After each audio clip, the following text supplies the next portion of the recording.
Want to know the difference between dreaming and doing?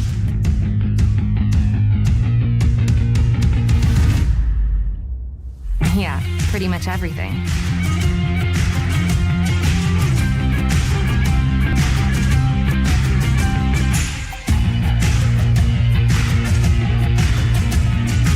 Visit Indiana Tech and see what it's like to be a warrior. Want to know what it means to be a warrior?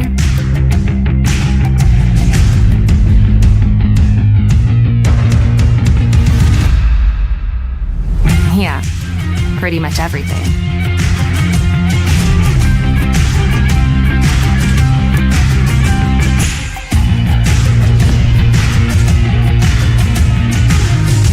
Visit Indiana Tech and walk a mile in a warrior's shoes. Tech goes by many names. Business, fine art, forensic science. Some think it's just technical. But really, tech means everything. Scholarships, internships, championships. It's professors who make time for you one-on-one. It's putting everything on the line. It can be fierce. It can be fascinating. It can be awesome. Most important, it's believing in yourself and what you have to offer the world. Because at Indiana Tech, warriors are prepared to lead a significant life.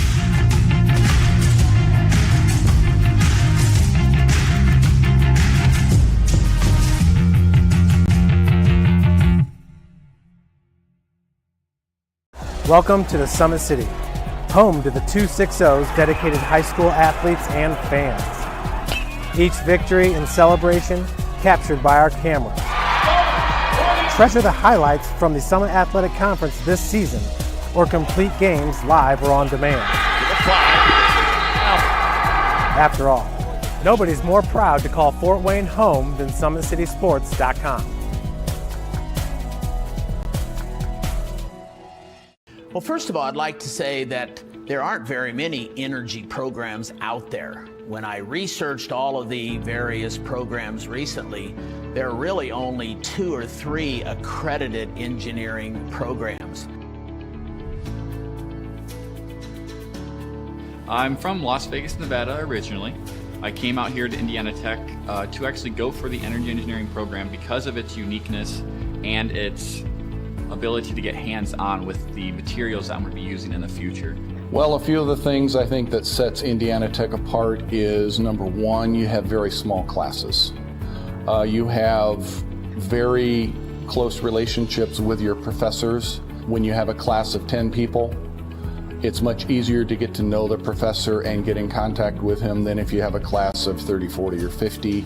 You're going to have the same professors for the majority of your classes. You're going to have the same classmates for the majority of your classes. The more practical applications come in all the subsequent energy engineering classes. Heat transfers in a class that right after they're leaving the classroom, and the board is filled with calculus.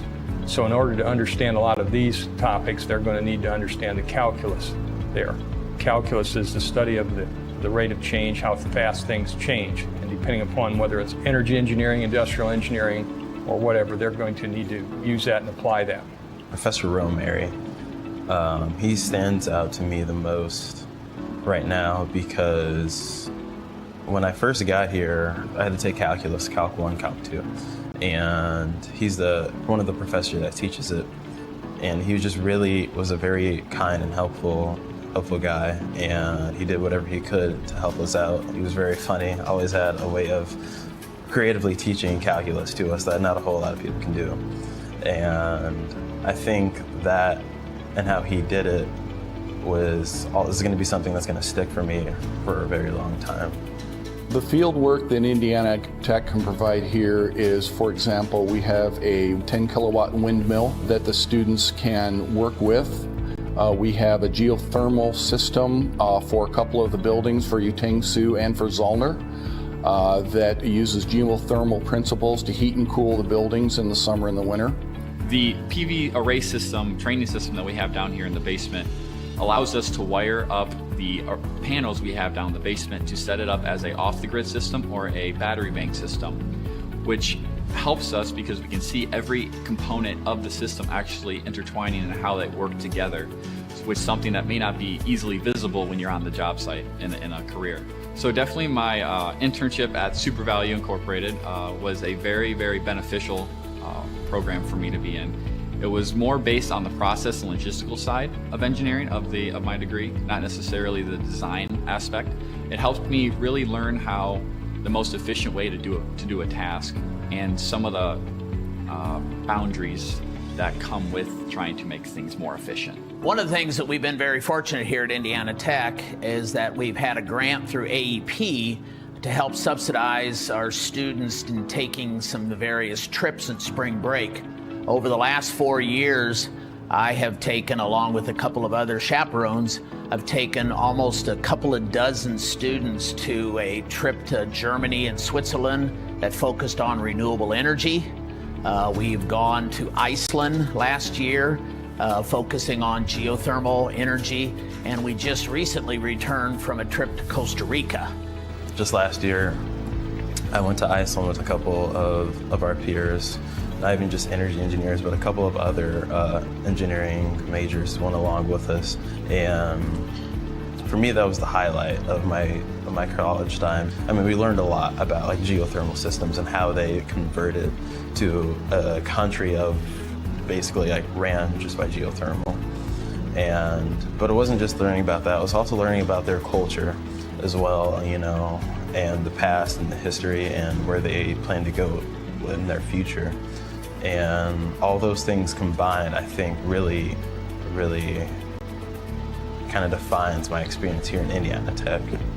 You can be the smartest engineer in the world, but if you cannot talk to or work with other engineers and non-engineers, it's very hard to get anything done. I try to teach my students that while you may not like writing, it's going to be a part of the job. You have to communicate. If you're doing experiments or testing hardware in the lab, you need to write it up so that other people know what you did, and the customer may want to know what are the results of that test. Something I would remember most about the faculty would be just the one-on-one aspect of it and how open they are to hearing your problems and concerns and willing to assist you. Indiana Tech, with the class sizes being so small, you really get that one-on-one talking, everyday type relationship with your advisors and your professors. And having that is key to success, I feel, because being able to communicate with them and actually get your problems and questions across is going to help clarify things for you while you're in classes in school, which is going to set you up for success.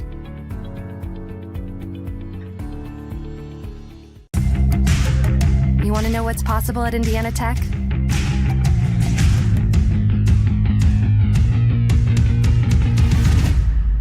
Yeah, pretty much everything.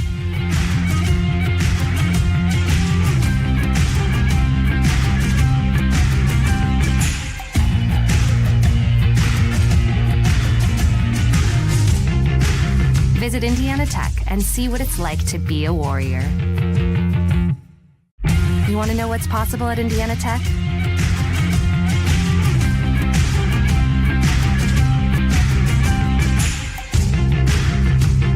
Visit Indiana Tech and see what it's like to be a warrior. Welcome in, everybody, to the Schaefer Center Dan Klein Court here in the heart of Fort Wayne, Indiana, just east of downtown, where your Indiana Tech Warriors come in with a 20-6 overall record, 14-2 in the Wolverine Hoosier Athletic Conference. Indiana Tech currently receiving votes in the latest NAIA Coaches Top 25 poll. We'll be hosting Siena Heights. Saints have a 6-18 record, 3-13 in the WAC. Joe Pichata is in his 10th season as coach at Siena Heights. Last time out, they lost 66-60 against Concordia. Coach Ted Albert in his 5th season here for the Warriors, Coach Albert picked up his 100th win earlier this season in a win down in Florida. The Warriors are 29-5 all time against Rochester, with Tech winning the last 5 contests, including a 71-56 victory earlier this season. Tech sits at first place in the WAC, that 14-2 conference record, and they're 10-3 overall here at the Schaefer Center. Lost to Lords and lost to Huntington and Indiana Wesleyan here at the Schaefer Center. Riding an 8-game winning streak, they've come out on top in 17 of their last 19 contests. So Tech, just like the women, looking for their 9th straight dub tonight. Indiana Tech has only given up 60 points per game to their opponents during that 19-game stretch. Siena Heights, they hold a 3-8 record away from Siena Heights Fieldhouse this season and post a 2-15 all-time record here at the Schaefer Center. The Saints sit in 10th place in the WAC standings. Last year, they were in 9th place in the WAC with a 2-9 conference record. They took Cornerstone to overtime back on January the 29th, but lost 84-81. They were defeated by Indiana Tech on January the 12th by a final score of 71-56. Grant Smith with 20 points, 7 rebounds, 5 assists, 3 steals. Folks, my name is Jeff Mahoney. Tyler Sinclair also in on the broadcast. Connor Hendrickson on camera. And Tyler, last time out, big game there by Grant Smith. We've known Grant to have plenty of big game here at Indiana Tech. But this looks like a game that the Warriors should cruise through. Yeah, well, if we take a look back at the last matchup from earlier this season between Tech and Siena Heights, Tech did take the W 71-56, so a bit of a cruising victory there, the 15-point win. As you mentioned, Smith with 27-5, along with 3 steals, 8 for 19 from the field. Just overall, that game, a lot of a big team performance from Indiana Tech. Klein with 11 points, 7 rebounds, 3 blocks, 5 for 6, super efficient. Helm with 8 points, 6 rebounds, 2 assists, 2 steals. I know McKinney had 6, and Stein also with 6 in that game. But then on the other side for Siena Heights, Sims with 22 points, 3 rebounds, 1 steal, 9 for 13, and 4 for 5 from the three-point arc. So watch out for him tonight. Rice also 9 points, 3 rebounds, 1 assist. And then Bell the third with 6 points, 6 rebounds, 3 assists, and a block. So a couple of the leaders. But yeah, Sims really the standout player for Siena Heights. And don't know. Yeah, we'll see him out there tonight. 6'3" freshman guard out of Toledo, Ohio. Oh, nice. So having a freshman as one of the leaders on your team, it's got to be great. And as I said, just so efficient in that game. But it really looked like in that win for Indiana Tech, it seemed like the turnover is a big problem for Siena Heights. They did have 17 in that game, and Tech managed to convert 24 points off those 17 turnovers, along with 30 points in the paint for Indiana Tech. So Siena Heights, obviously earlier in the season, had a problem just containing Indiana Tech and just not letting their errors get the best of them. So we'll see if they tighten it up a little bit here tonight and see if they can't turn the tides here in the Wolverine Hoosier Athletic Conference. Yeah. Siena Heights led by Kevin Rice. He was all WAC second teamer last year. Averages 15.7 points per game. Curtis Bell the third at 13.5 points per game. And Jaden Sims, as you were talking about earlier, 11.6 points per game. Rice is a senior at 6'7". He's out of Detroit, Michigan. And yeah, as you were saying earlier, this is going to be our last game here at the Schaefer Center for the men, as they will finish up the season at Madonna and at Lawrence Tech. They also have a game at Lourdes on Monday. That'll be a makeup game from the snowed out game from a week ago. Yeah, it was last week at this time. We were at the start of getting 8 inches of snow here in Fort Wayne, Indiana. Yeah, and we say last game in the Schaefer Center, but that is of the regular season. That's right. As we mentioned in the women's game, Indiana Tech men's and women's will both be hosting the quarterfinals, semifinals, and the finals of the tournament, seeming they go there, which we are very confident they will be, as we'll see some conference play here tonight. You know, just like the women, this Indiana Tech team plays really good defense, obviously led by Corey McKinney, who was the Defensive Player of the Year last year in the WAC. He was also all-WAC second teamer. But Indiana Tech ranks number 6 in the country, limiting their opponents to shooting just 39% from the field. How outstanding is that? So we should expect probably another big game of turnovers here for the Saints. Yeah, and if I remember correctly, in the last game out against Rochester on the 29th of January, Josh Klein was also all over the floor on defense, picking up rebound after rebound, and just doing a great job. As you said, you got Corey McKinney on the perimeter, but Josh Klein just does such a great job limiting points in the paint. And I believe that Rochester's leading scorer was a forward, and Josh Klein just did a great job just locking him up throughout that whole game. Well, entering today, looking at Siena Heights, they average 16 turnovers per game with 385 turnovers on the season. Indiana Tech with 335 turnovers. So should be a good one, and excited to see the freshman guard, Jaden Sims. Sims out of Toledo, Ohio, 6'3", 140 pounds. And once again, Kevin Rice, a senior, leads the team. Curtis Bell III.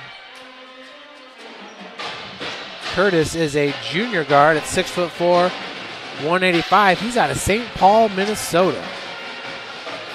Indiana Tech, of course, is led by Grant Smith, 14.6 points per game. Raj Stein at 12.7. Josh Klein at 11.6. And Corey McKinney right there at 8.9.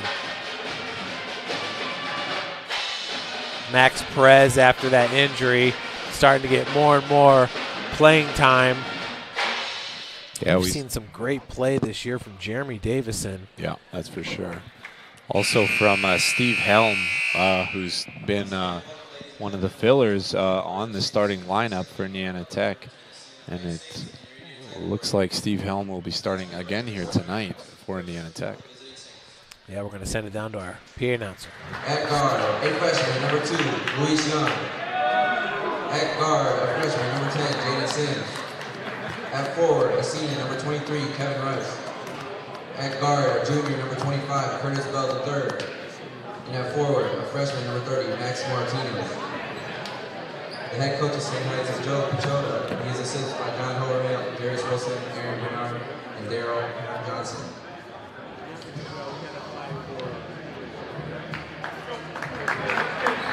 Three freshmen in the starting lineup. For your Indiana Tech Warriors.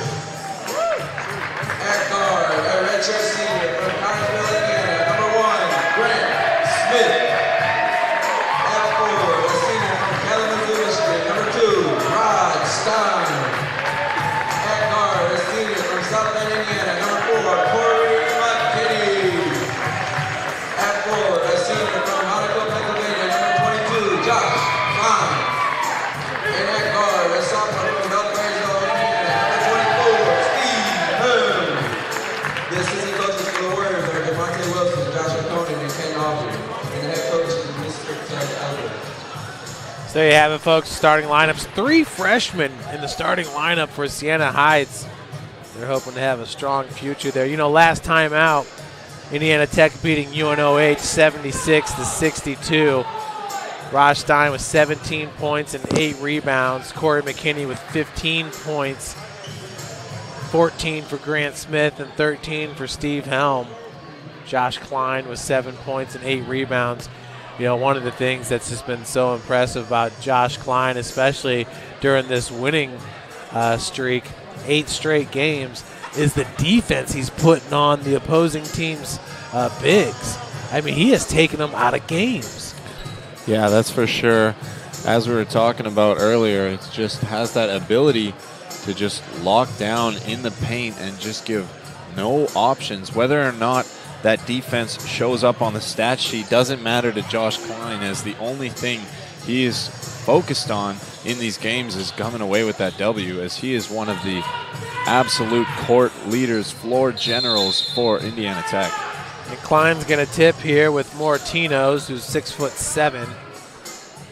As Klein's going to get that one to take possession to Indiana Tech. Mortinos, 6'7", 180. He's out of Miami, Florida.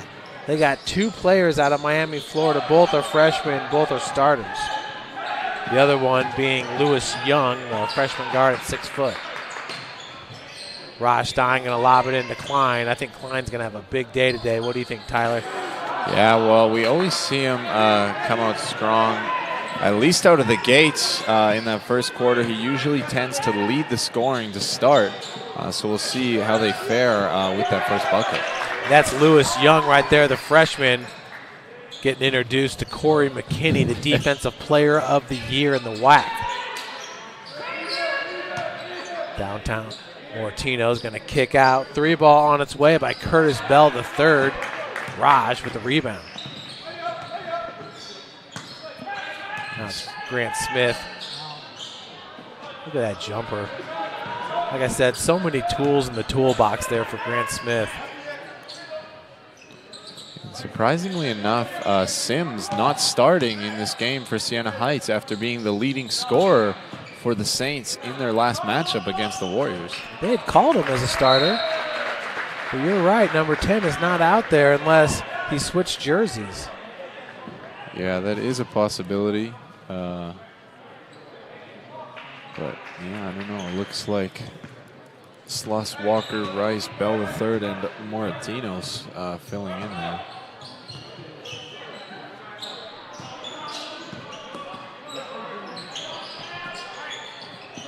Helm.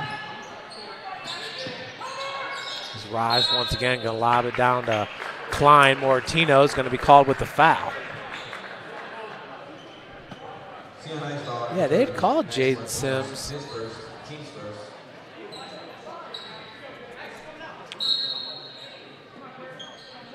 Davin Walker's number 21. Mortino's once again. As Klein's going to go up with the right, his second miss of the game. Good defensive start for Siena Heights, keeping the Warriors to 0-3 in the first 2 minutes of this game. Number 23 is Kevin Rice, once again last year. All WAC second teamer, leads the team in scoring. Shoots 46% from the field, has that shot blocked from behind. And a good defensive start for Josh Klein, as we were talking about. Just a great job leading that defense for Indiana Tech. Lewis Young to inbound it, gets it back. Mortino's now top of the key, 1 second on the shot clock. Gets his shot off. I don't think he hit the rim there, though. So that'd be a shot clock violation. And how about the contest from Josh Klein? Gets the block and then comes up with the contest. He's going to be not show up much on the stat sheet there, but might as well be accredited with 2 blocks. That's Steve Helm. Mortino's walls him off. Smith for 3, left short. Picking up that rebound was number 21, Davin Walker. Both teams scoreless here to start this game. Great defense from both squads. Mortino's is testing Josh Klein early on in this game. Steve Helm gets fouled there. Mortino's picking up the first foul of the game. Or second foul of the game, rather. He's got 2. Quick start for this. Smith was looking for McKinney. Knocked out of bounds by Saints. Lob one as Indiana played last night and they had 5 players, I think 3 starters that were suspended.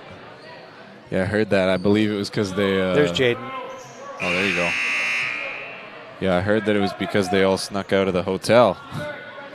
On game day or something like that. Yeah. Definitely got to stay focused. Doing some stuff they weren't supposed to, that's for sure. And that was a big loss, them losing to Northwestern. Yeah. And then meanwhile, Purdue just put it on Illinois. Illinois is ranked 13 in the country. Purdue shooting 41% from beyond the arc. I think I told you that in the previous game. Yeah, it's just outstanding. They're projecting Jaden Ivey as the #1 pick in the draft. Wow. There's Jaden Sims. As Moratinos gets his first 2. Siena Heights up 6-2. Yeah, Raj Stein with the only make for the Warriors through these first couple minutes. We'll see if any other players can heat up for Indiana Tech, because they are 1 for 6 from the field right now. Moratinos now with 4 points. Smith. Grant Smith might not be the most efficient player on the planet, but when he heats up, he heats up. And a great make there on the jumper, and we'll see how he fares throughout the rest of this half. He's up to 2 points. That was the Madonna game where he hit those 3 3-pointers in a row. Yeah, and then he got fouled out.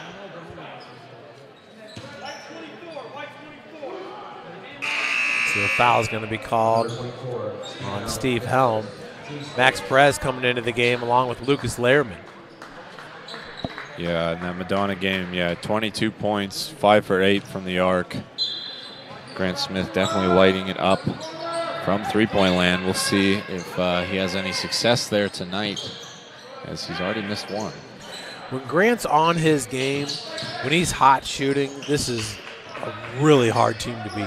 Yeah, well, that's the thing about Grant, is he's just got that snowball effect. Is when he starts making baskets, he just finds his groove and just can't seem to be stopped. Wow. Moratinos is taking a ton of shots early on here. What a great steal from Bell III. Great hustle to get it away from Grant Smith.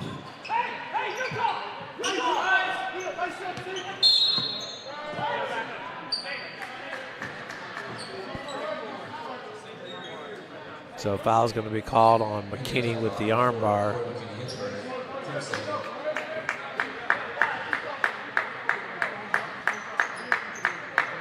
Moratinos is 2 of 4.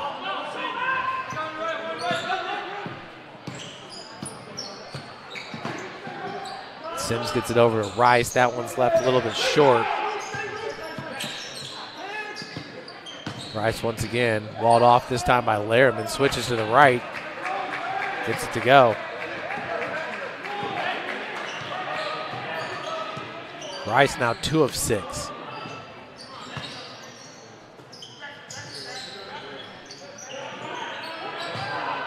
Lehrman now backing down Moratinos. I'll tell you what, there's something about Moratinos, it's hard to score on him. Yeah, he's doing a great job.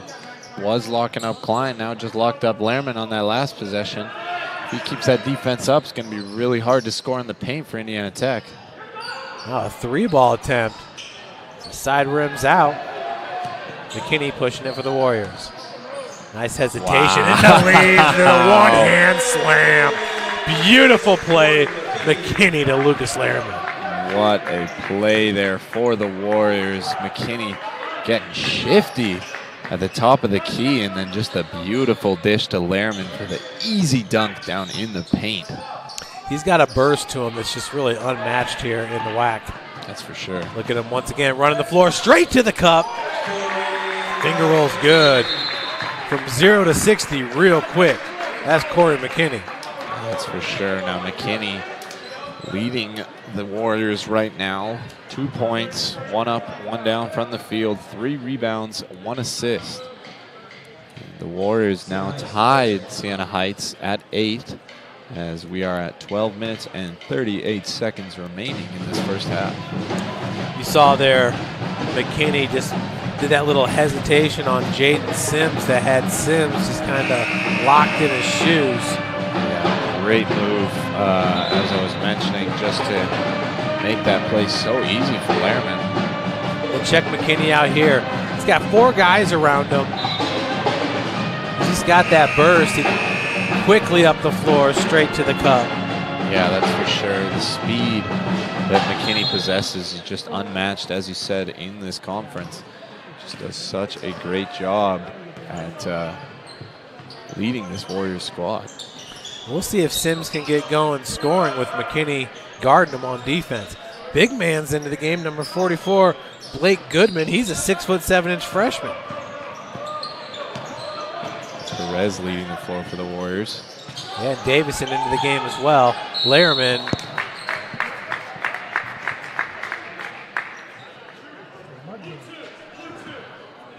Foul's going to be called against Lewis Young. Siena Heights foul number 2, Lewis Young. His first, team's third.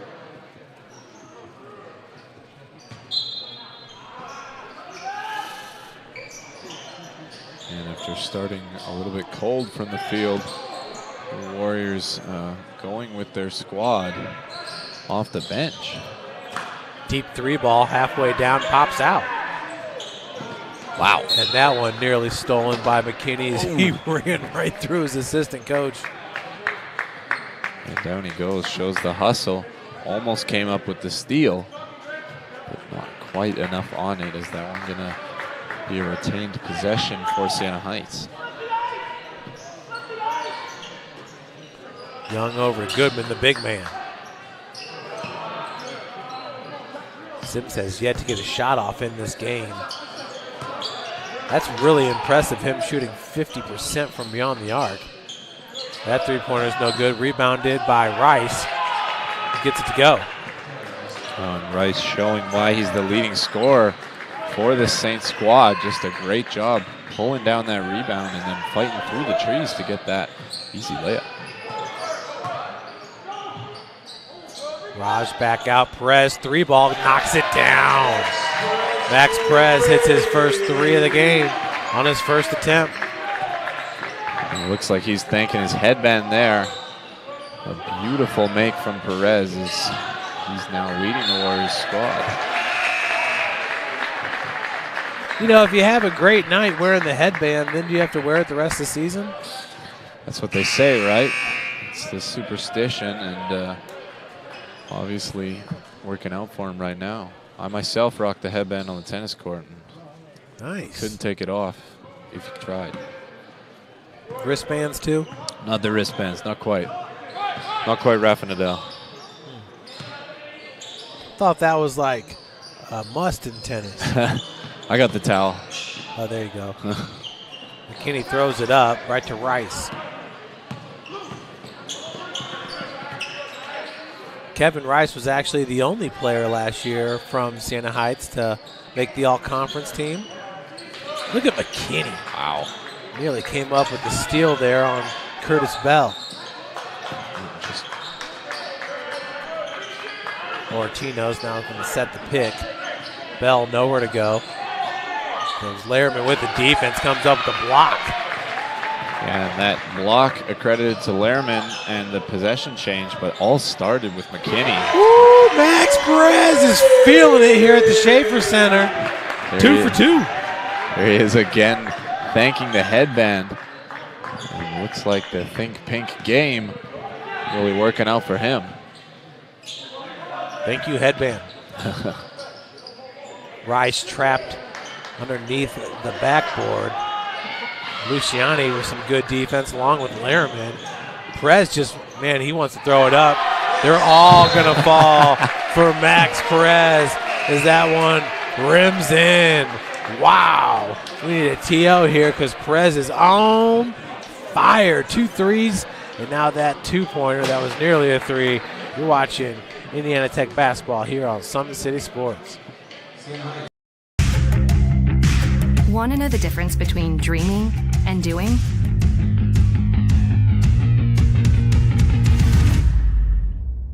Yeah, pretty much everything.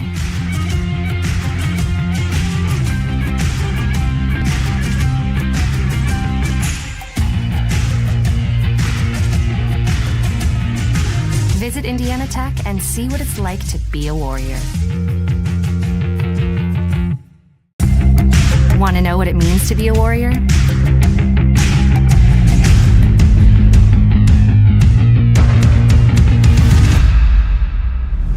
Yeah, pretty much everything.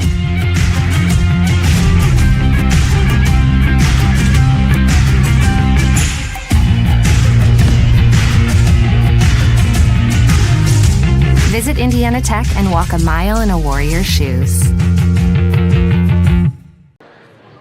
Welcome back, everybody. And wow, Max Perez is feeling it. Is he not, Tyler? I mean, he's looking for the ball every single time down court. Oh, that's a beautiful shot right there. Nothing but the bottom of the net. Yeah, that's for sure. As we said, he's coming up the floor every single time calling for that ball. Is, you know what they say, shooters shoot, and Max Perez just looking so hot, heat check after heat check, and I don't know why they would stop feeding the hot hand right now. Well, because he's on the bench right now. Yeah, well. Davison into the game with Helm and Smith. Sims, and it's a new player, Landon Link. He's a sophomore. This is a young roster here for Siena Heights. As Helm pulls down the rebound. Curtis Bell trying to swipe it away from behind. Luciani hands it back off. Luciani will take it down on the block. Nice pass, Lehrman with a two-hand slam. And a big pass. You love it when your big men can communicate like that. And a beautiful pass by Luciani sets up another dunk by Lehrman as he's got 4 points now in tonight's game. I love watching Lehrman dunk. He dunks with so much authority, you know? Yeah, the power, the bounce just makes it look so easy. Wow. Moratinos cannot hit on the jumper. Smith being guarded by Walker. Three ball, Davison just misses. The Sims comes down with it. Jaden Sims has not scored yet in this game.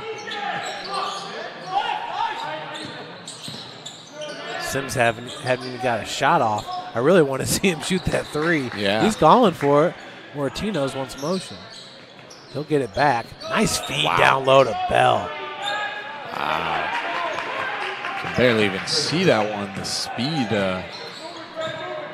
Martino's put on that ball. What an assist for him as he picks up his first of the night. First one of the night for the Saints. A spin move by Luciani. Straight to the cup. For Jeremy, that's his first 2 points of the game. What a great move there. And a little scoop shot. Foul's going to be called against number 15.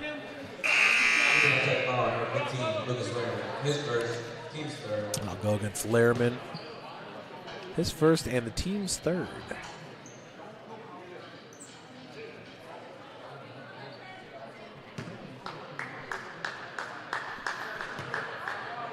Davin Walker at the free throw line.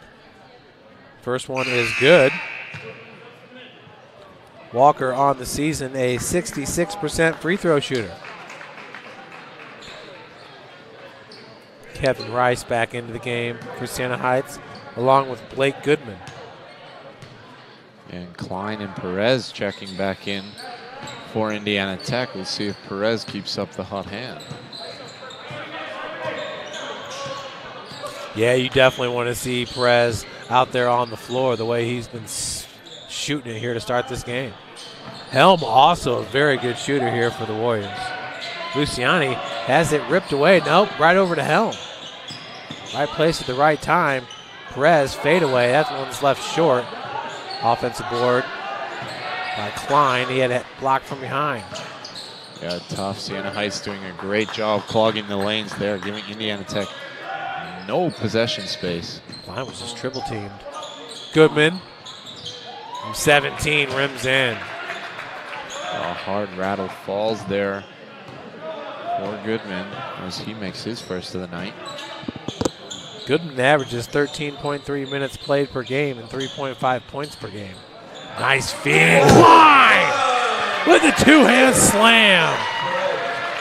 Beautiful feed by Perez. Yeah, the feed from Perez there, just outstanding. A nice little bounce pass through the pocket, and Klein, such an aggressive dunk. He's adding to Lehrman's dunk party here tonight. No doubt about that. Young back to Goodman. Walker. Young's three ball knocks it down.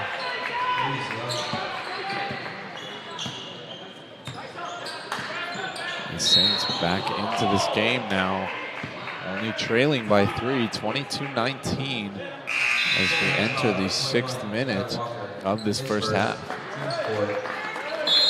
Lewis Young on the season, a 26% three-point shooter, hitting 13 of 50. Siena Heights timeout. We'll take one with them. Watching Warrior basketball here on Summit City Sports. Want to know the difference between dreaming and doing?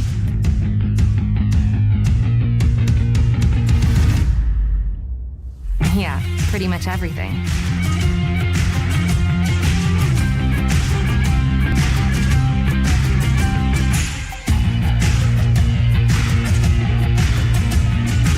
Visit Indiana Tech and see what it's like to be a Warrior. Want to know what it means to be a Warrior?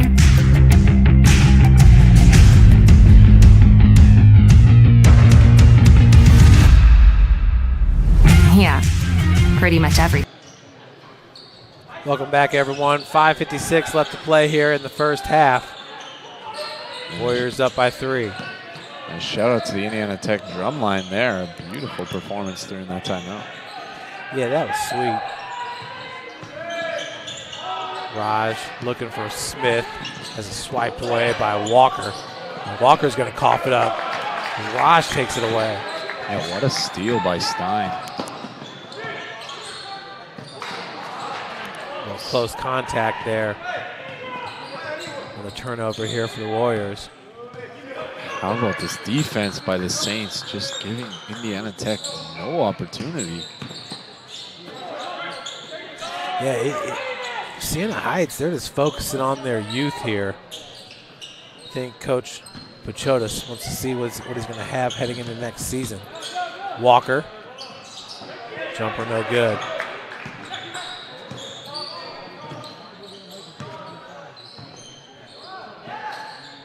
Smith gets it back over to Helm with the baseline drive. Just left short. There it is again, the contest from the Saints defenders, just giving Steve Helm no options down in the paint. I believe Grant Smith could have taken that shot, but opted for the pump and then tried to hand it off to Helm, but couldn't get it. Goodman, the big man. Three ball no good. Goodman really testing his luck from the arc. He's gone for 2, still yet to make one. So Indiana Tech, the preseason favorites to win the conference, and it's looking like they're going to do just that. Yeah, only lost 2 matchups in the WAC this season, 14-2, looking unstoppable. Kinney has it taken away. You don't see that very often. Rice on the other end, very patient there. Siena Heights on a 9-2 run here in the last 3 minutes, 30 seconds. Looking pretty solid. Smith feeds Stein, the mid-range, no good. Right in the hands of Goodman. Again, Stein looked like he had an opportunity for a shot there. Opted to step in a little bit and then immediately faced with a contest from the Siena Heights squad.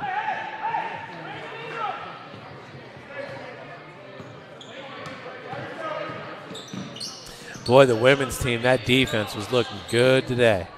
Yeah, that's for sure. Just giving no options to the Siena Heights women's team as came away with that 71-45 win.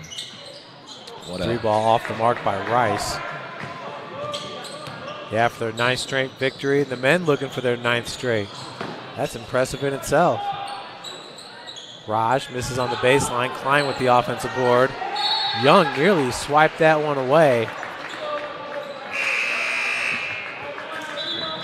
Tell ya, Lewis Young, just a freshman. He's been all over the place here for Siena Heights. Young currently with 2 steals. Bell's got 2 steals as well.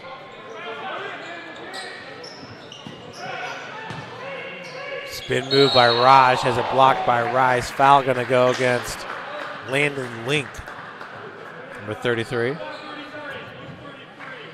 And Indiana Tech going to get their first opportunity from the line here with Raj Stein squaring up for it. So we'll see how he fares. That Tech scoreless in the last 3 minutes and 21 seconds. That one's good. Leave it to Raj. He's a 63% free throw shooter, hitting 52 of 83 entering today's game.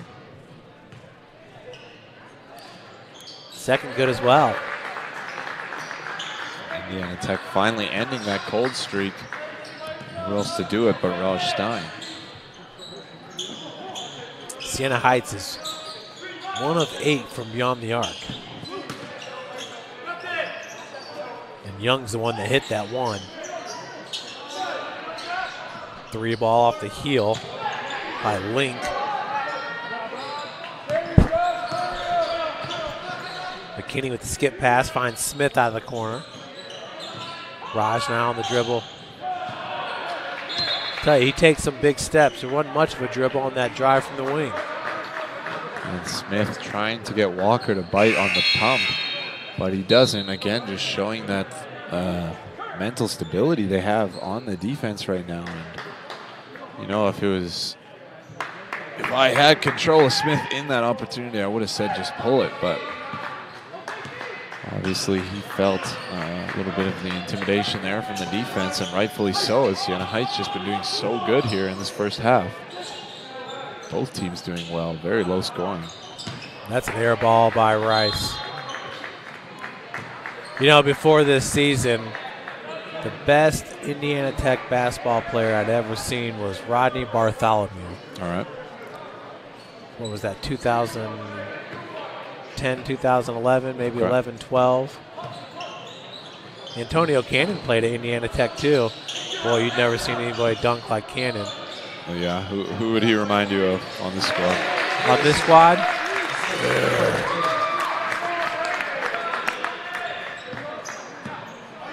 Probably Grant Smith, I guess, from a dunking standpoint. All right.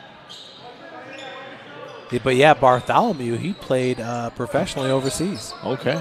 Yeah. Very cool. Davison making the jumper there for Indiana Tech. They're 1 for 4 in their last 4, and now the Siena Heights scoreless in the last 2 minutes, 11 seconds. Going to continue that. Raj working from the elbow. And that couple misses, you know, they've had about 4 misses down there on the block that you feel like should have went in. Yeah, it's as we said, it's something about Moratinos and Rice down there. Martino's trying to back down Klein. Good defense played by the big man, number 22. Now over to Raj, looking for the one-hand slam. And Link going to be called with a foul. And head coach Joe Pachoda pleading his case to the ref, as figured that, who was it, number 33, Lynx, was clean on the block there, and Lynx still pleading his case to the ref too, but I don't know, tough call, as it looked like there was a decent amount of contact on Raj Stein as he went up. Either way, Raj is now 3 of 3 from the free throw line. He's the only player for Indiana Tech to visit the charity stripe. Now 4 of 4. Raj Stein, a big reason for why Indiana Tech has retained this lead. As not many other players able to score. Blake Davison into the game. Great double team there from Raj Stein. As he tried to cough up the turnover from Young. Blake has missed 7 games this year, but he's back. Looking good there on that trap.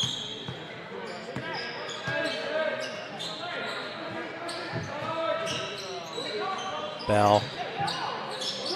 Back up to Link. Mortino's in the lane right now for the Saints.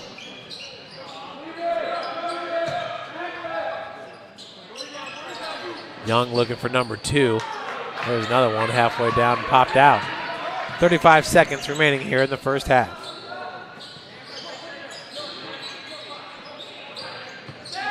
Raj working off a pick.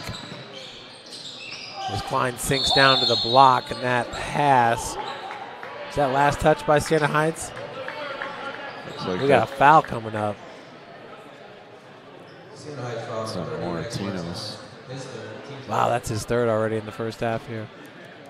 Definitely not what you want to see, because he's been one of the leaders on this defensive side of the floor, locking up Klein and Stein down on the block.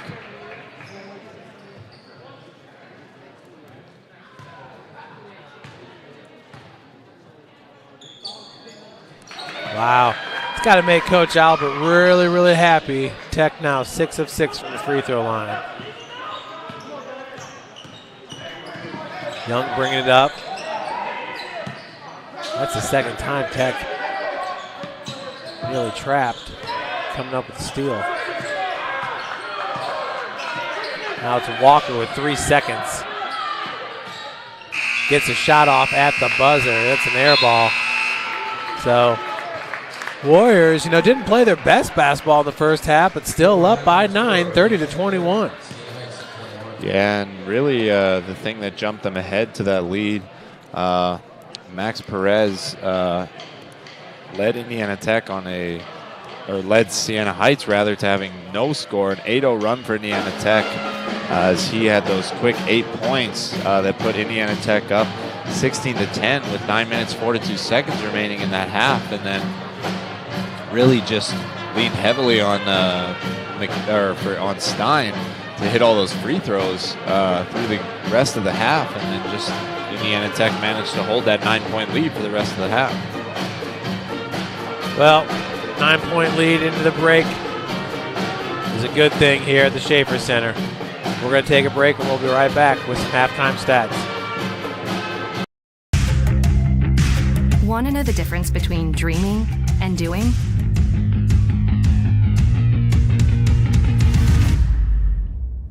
Yeah, pretty much everything.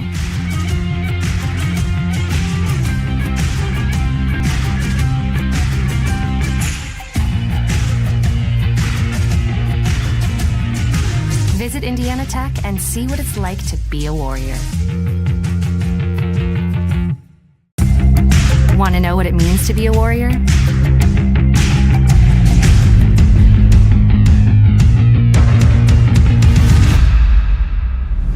Yeah, pretty much everything.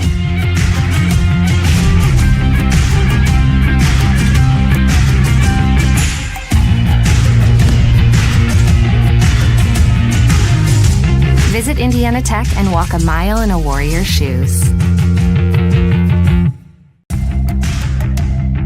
Tech goes by many names. Business, fine art, forensic science. Some think it's just technical. But really, tech means everything. Scholarships, internships, championships. It's professors who make time for you one-on-one. It's putting everything on the line. It can be fierce. It can be fascinating. It can be awesome. Most important, it's believing in yourself and what you have to offer the world.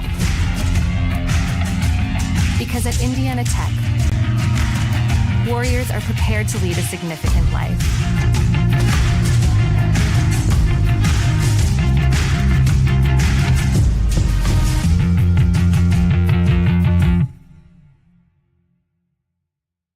Welcome to the Summit City, home to the 260's dedicated high school athletes and fans.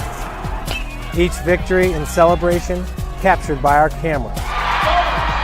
Treasure the highlights from the Summit Athletic Conference this season, or complete games live or on demand. After all, nobody's more proud to call Fort Wayne home than SummitCitySports.com. Well, first of all, I'd like to say that there aren't very many energy programs out there. When I researched all of the various programs recently, there are really only 2 or 3 accredited engineering programs. I'm from Las Vegas, Nevada originally. I came out here to Indiana Tech to actually go for the energy engineering program because of its uniqueness and its ability to get hands-on with the materials that I'm going to be using in the future.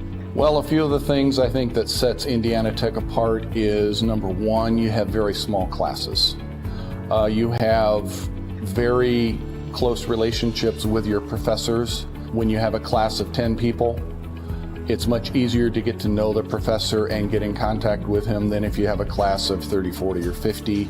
You're going to have the same professors for the majority of your classes. You're going to have the same classmates for the majority of your classes. The more practical applications come in all the subsequent energy engineering classes. Heat transfers in a class that right after they're leaving the classroom, and the board is filled with calculus.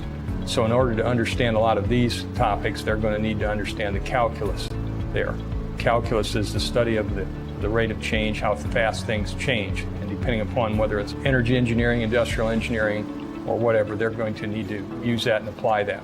Professor Romary, he stands out to me the most right now because when I first got here, I had to take calculus, Calc 1, Calc 2.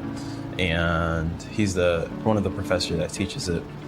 And he just really was a very kind and helpful guy, and he did whatever he could to help us out. He was very funny, always had a way of creatively teaching calculus to us that not a whole lot of people can do. And I think that and how he did it is going to be something that's going to stick for me for a very long time.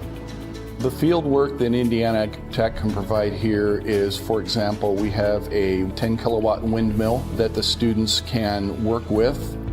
We have a geothermal system for a couple of the buildings, for Utang-Sioux and for Zollner, that uses geothermal principles to heat and cool the buildings in the summer and the winter. The PV array system, training system that we have down here in the basement allows us to wire up the panels we have down in the basement to set it up as a off-the-grid system or a battery bank system, which helps us because we can see every component of the system actually intertwining and how they work together, which is something that may not be easily visible when you're on the job site in a career. So definitely my internship at Super Value Incorporated was a very, very beneficial program for me to be in. It was more based on the process and logistical side of engineering of my degree, not necessarily the design aspect. It helped me really learn how the most efficient way to do a task and some of the boundaries that come with trying to make things more efficient. One of the things that we've been very fortunate here at Indiana Tech is that we've had a grant through AEP to help subsidize our students in taking some of the various trips in spring break. Over the last 4 years, I have taken, along with a couple of other chaperones, I've taken almost a couple of dozen students to a trip to Germany and Switzerland that focused on renewable energy. We've gone to Iceland last year, focusing on geothermal energy, and we just recently returned from a trip to Costa Rica. Just last year, I went to Iceland with a couple of our peers, not even just energy engineers, but a couple of other engineering majors went along with us. And for me, that was the highlight of my college time. I mean, we learned a lot about like geothermal systems and how they converted to a country of basically like ran just by geothermal. But it wasn't just learning about that, it was also learning about their culture as well, you know, and the past and the history and where they plan to go in their future. And all those things combined, I think, really kind of defines my experience here in Indiana Tech. You can be the smartest engineer in the world, but if you cannot talk to or work with other engineers and non-engineers, it's very hard to get anything done.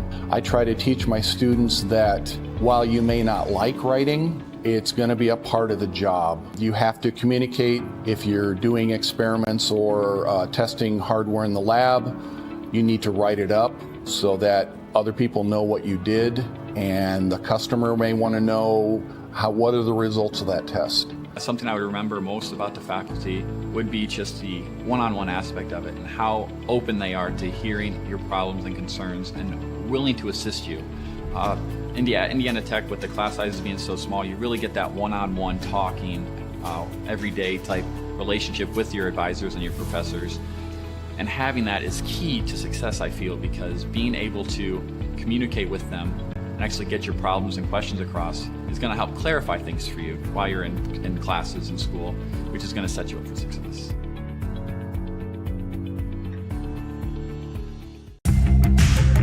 You want to know what's possible at Indiana Tech?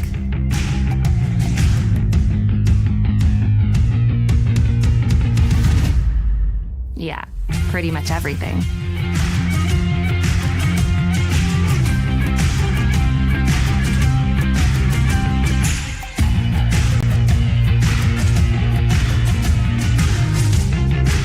Visit Indiana Tech and see what it's like to be a warrior.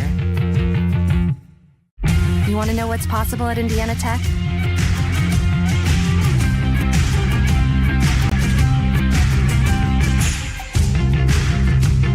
Visit Indiana Tech and see what it's like to be a warrior.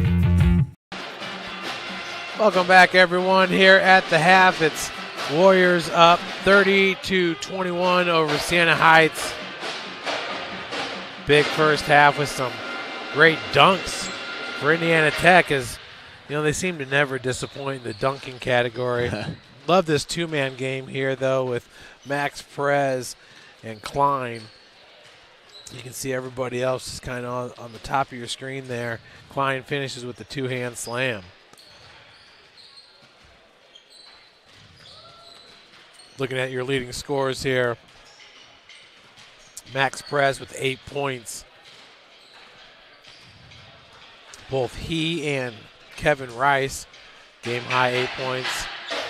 2 points for Grant Smith. Raj Stein with 6. Corey McKinney with 2. Klein with 4. 4 for Lucas Lehrman. Blake Davison with 2, and Jeremy Luciani with 2.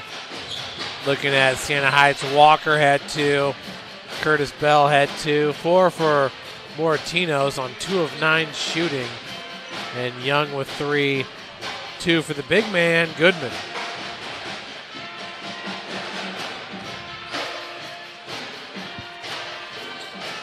Well, I'll tell you what, Tyler, you hated to see Max Perez not come back in the game when he was on fire the way he was. Before I show you one of his three-pointers, let's take a look here at this Lucas Lehrman dunk. Luciani, these bigs, man, they can really pass it, as he drew the second defender. Found Lehrman wide open for the two-hand slam. Yeah, and as we look at the Perez highlights here now, just seems so strange that head coach Ted Albert decided to take Perez off when he did, as Indiana Tech was struggling from the field, and Perez seemed to be the only person that was hitting. He's still yet to miss a shot from the field. 3 for 3, 2 for 2 from the three-point line. Just seems weird that when you're struggling from the field, you take off the only guy that hasn't missed a shot. Well, yeah, and with Perez, you know, that last one, his foot was probably over the line by about 2 inches, or else that'd be 3 three-pointers made in this game. We'd like to see maybe the ball in his hands a little bit more, because when you're feeling it, and Perez has the hot hand to start this game. We'll take one more break, and we'll be back with the second half. You're watching Indiana Tech basketball here on Summit City Sports. Want to know the difference between dreaming and doing?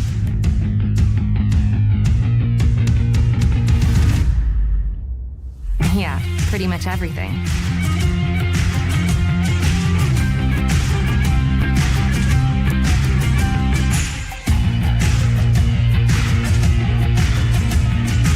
Visit Indiana Tech and see what it's like to be a Warrior. Want to know what it means to be a Warrior?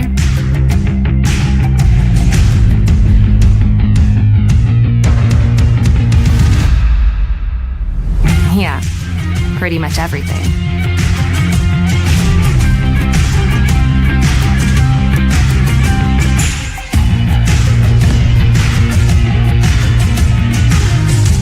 Visit Indiana Tech and walk a mile in a Warrior's shoes. Tech goes by many names. Business, fine art, forensic science. Some think it's just technical. But really, tech means everything. Scholarships, internships, championships. It's professors who make time for you one-on-one. It's putting everything on the line. It can be fierce. It can be fascinating. It can be awesome. Most important, it's believing in yourself and what you have to offer the world. Because at Indiana Tech, Warriors are prepared to lead a significant life.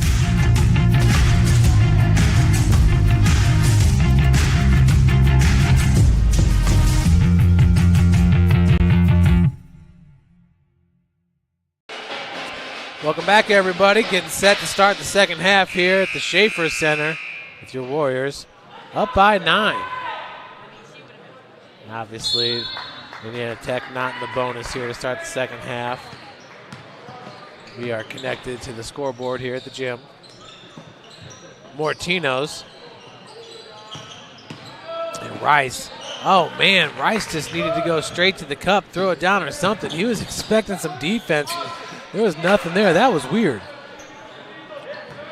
Yeah, we'll see if either team can produce more efficiently here in the second half, as both teams with some good defense through that first half. So the field goal percentage for both teams not where it should be. Siena Heights sitting at 26.5 through that first half.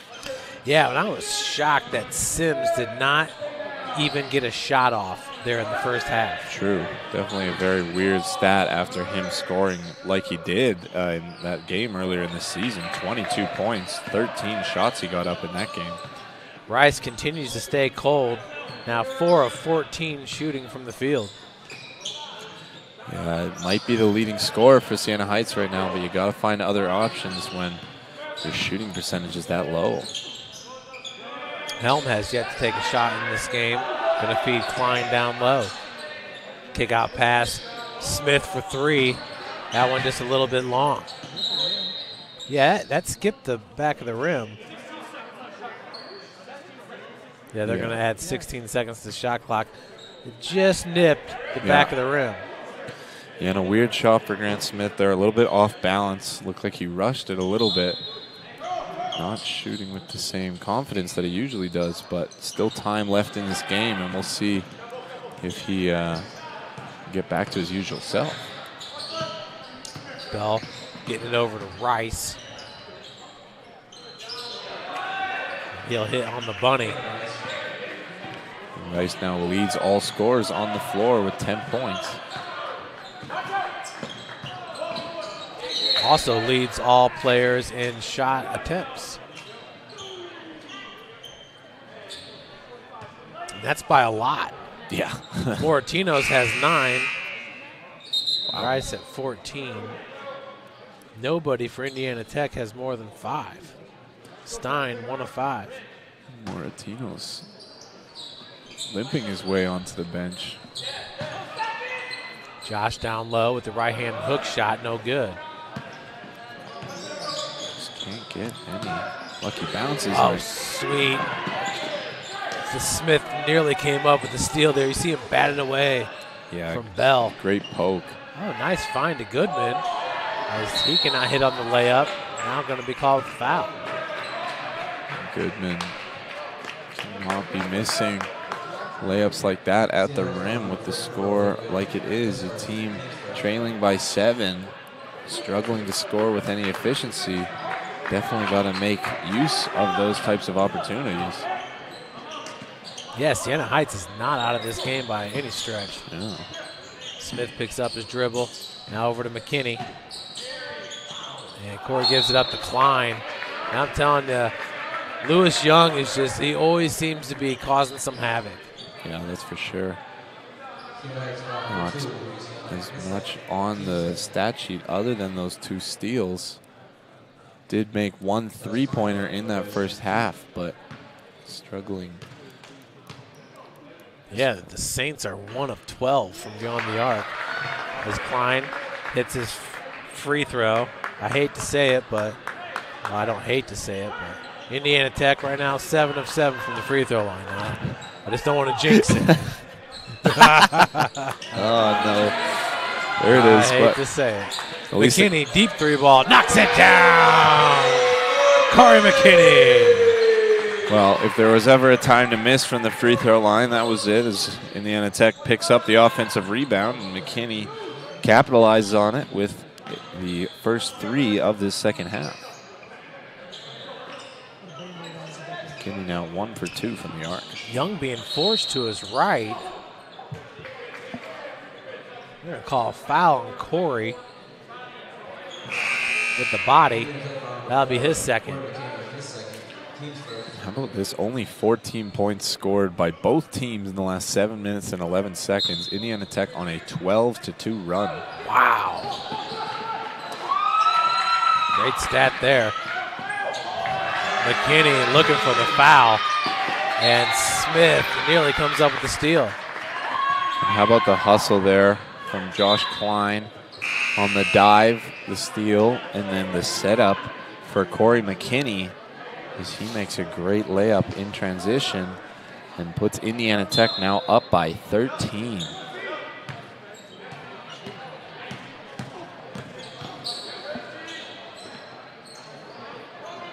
Link back in the game here for Siena Heights.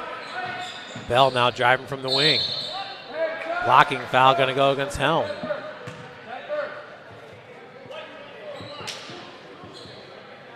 You know, Helm's got one leg completely covered there with the legging. Did they sell them like that, where one side is trimmed up? Honestly, I've never been someone to have problems with leg injuries. For me, it's more about the arm. The shooting sleeve is more regular for me, but I believe that you can buy leg sleeves like that. Okay. Rice with the Euro. Still the game's leading scorer. Rice now has 14. Yeah, Pechoda obviously has a lot of confidence in him. Grant Smith drains a 3. There's Smith looking icy from the three-point line. A beautiful make for him. Made it look so simple as he picks up his first three-pointer of the night. I think Grant will go into coaching. I mean, definitely the type of player that has the ability to pass on all those tricks in his bag. So yeah, hopefully for the basketball players of the future, he does.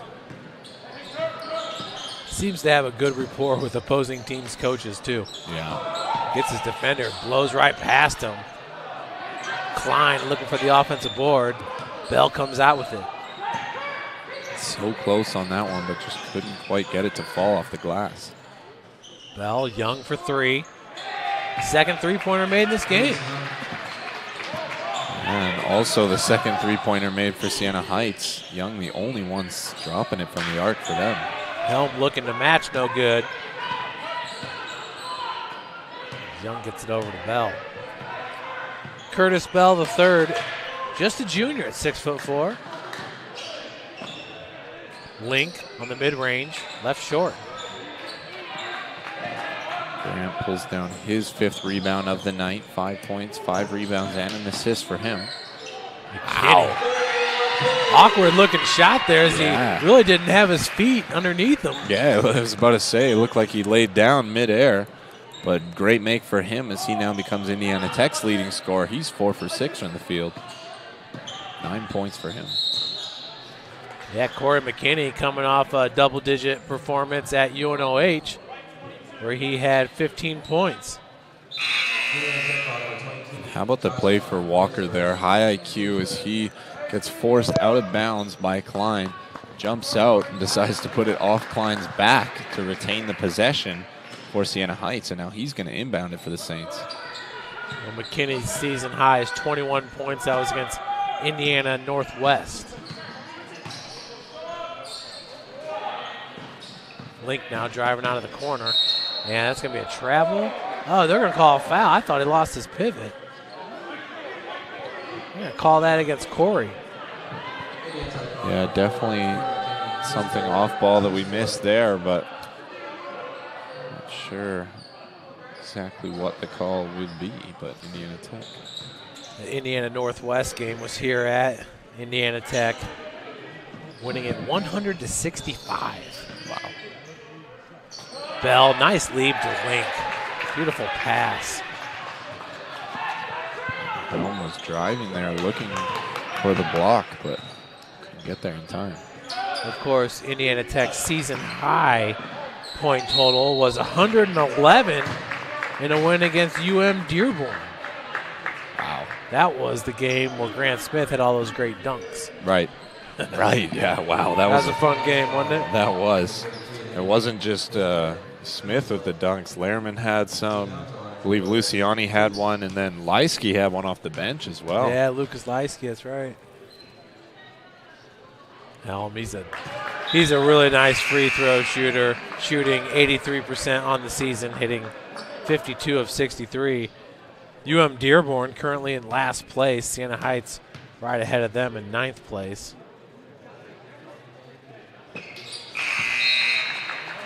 And Indiana Tech perfect from the line there as Steve Helm goes 2 for 2. And Indiana Tech 9 for 10 from the line now, 90% shooting tonight. You know, Lourdes is 18-5 overall, and all 5 of their losses have been conference losses. So they didn't lose a game outside of conference. Loose ball on the floor. Stein cannot corral it.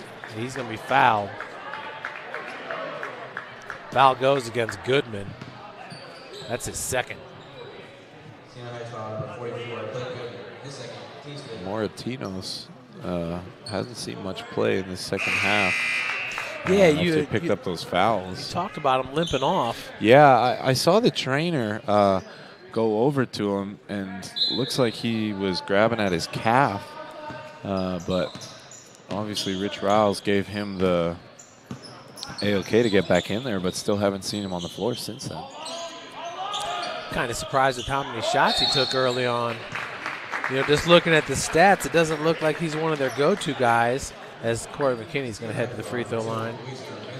Now Young finds himself in some foul trouble, trying to guard Corey McKinney. He's now up to 4 on the night, so looks like Pechota going to have to take him off, or he might be booted out of this one. Moratino's entering today averaging 4 points per game and 16.8 minutes played per game. Looking at Corey, a 71% free throw shooter, hitting 35 of 49. It looks like Pechota gonna keep Young in the game, so he's got to be real careful for the next 13 minutes, 47 seconds if he doesn't want to get kicked.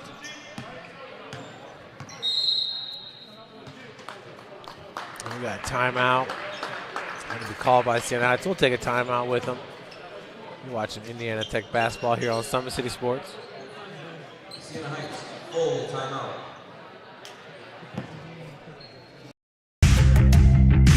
Want to know the difference between dreaming and doing?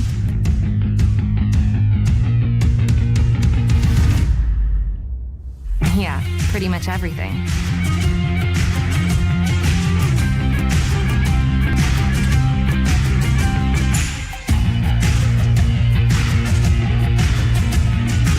Visit Indiana Tech and see what it's like to be a warrior. Want to know what it means to be a warrior?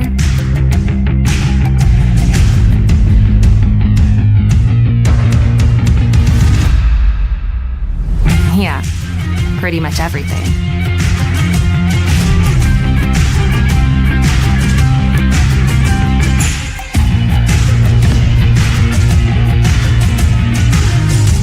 Visit Indiana Tech and walk a mile in a Warrior's shoes.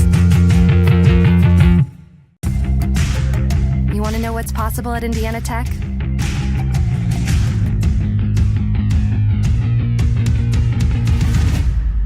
Yeah, pretty much everything.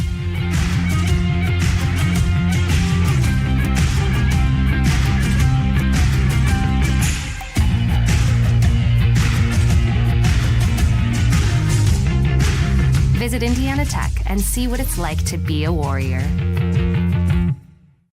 You want to know what's possible at Indiana Tech? Welcome back, everybody. 13:30 left to play here. Indiana Tech taking a 9-point halftime lead, now up by 15. And how about Corey McKinney in the second half, coming into the second half with only 2 points. He's up to 11 now on the night and has yet to miss a shot in the second half. He's gone 2 for 2 from the stripe and made a three-pointer in that time. That's awesome. And it looks like Rice going to pick up a foul.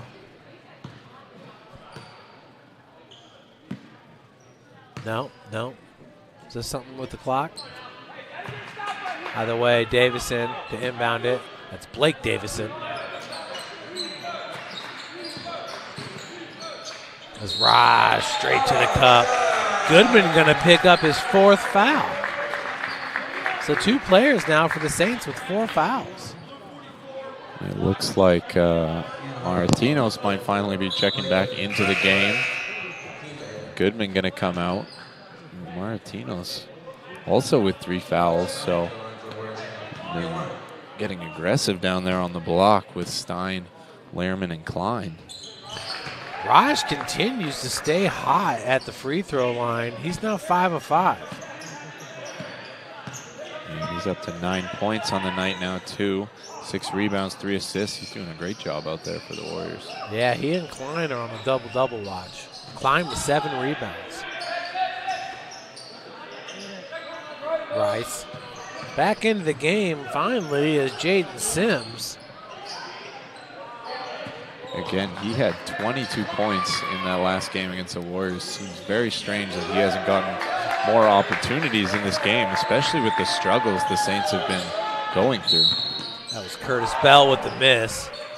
Corey nearly threw that one down. Corey McKinney goes 6'1". Yeah, he's got some bounce to him, that's for sure. Oh, yeah. Yeah, he's as electric a basketball player as you're going to find. That's for sure. The speed, the shiftiness, the bounce, he's just all over the floor. It's the whole package. Yeah, that's for sure. That's the 9th team foul here for Siena Heights. Yeah, they've been, and they had 8 in that first half as well. So that's the first miss for Corey in the second half. You know, Perez has not taken another shot since hitting the first 3. Exactly. It just seems really strange that they kind of got away from him. And Sims,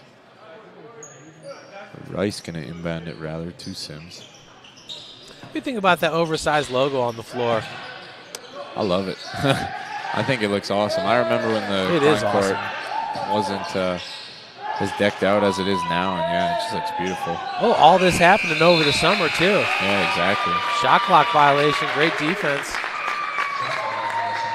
No, what they did inside here, it's just awesome. I was talking with Coach Biggs before the women's game about a few more things that I think would help make things pop a little bit more. Yeah. Well, like you said, that interactive touchscreen board about some history, that's going to be crazy. Yeah, that's going to be real cool. But talking about getting those decals on the windows, you know? Right. Yeah, add a little bit in there. Yeah, that'd be cool. Yeah, but definitely the addition of the oversized logo, all the paint jobs around, and then now the new score table, just Klein Court really popping. Yeah, it really is. McKinney with a no-look finds Perez. That one off the heel. Davison on the other side. No good. It's Blake Davison out of the corner. Some of his former Leo teammates are in attendance.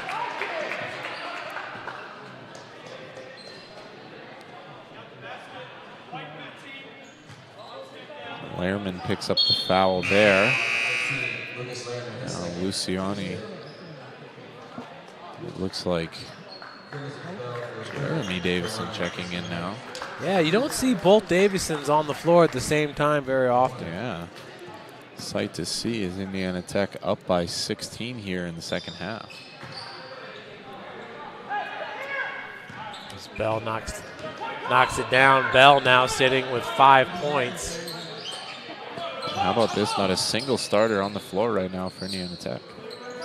It's a full bench squad.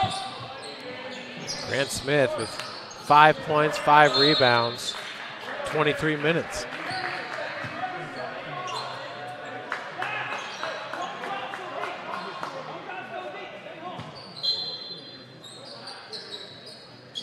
Davison gets it into Luciani. Nice reverse lay-in.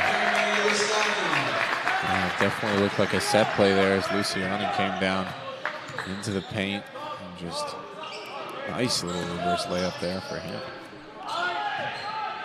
I cannot believe that Sims does not have a shot attempt. Doesn't even make sense. Gotta wonder what's going through Pachota's mind with the game plan here tonight. Is we were talking about it before the game. 9 for 13 last time out against Indiana Tech, and not even given an opportunity to prove that he can do it again here tonight. 40 of 79 three-pointers made. That is crazy. Yeah, just. I was actually looking forward to see him shoot it. Figure he's got to have some smooth kind of stroke, you know. Oh, that's for sure. I mean, the stat line like that, you can't argue, but don't understand, like I said, what Pachota is going through his mind for this, especially with his squad now almost down by 20. Indiana Tech leading by 19 as we start to get to the halfway point of this second half. You know, I don't think Moratinos has a shot attempt in the second half. He's still sitting there at 2 of 9. Yeah, no, definitely hasn't. He was trying to get Lehrman up in the air. I don't know about that one. Lehrman never bit. Yeah, well, I mean, he's going to be called with the foul, but I don't know. Definitely didn't look like there was a lot of contact down there in the paint. But called on the foul regardless, and now. I thought Lehrman did a good job of not biting on the head fake, you know. Now Moratinos gets his first point since the first half.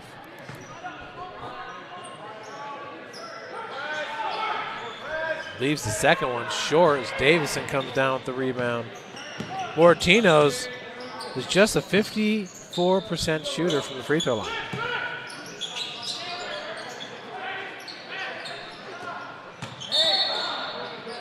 Definitely a lot of contact there. And Indiana Tech in the bonus means Lehrman's going to get an opportunity from the stripe.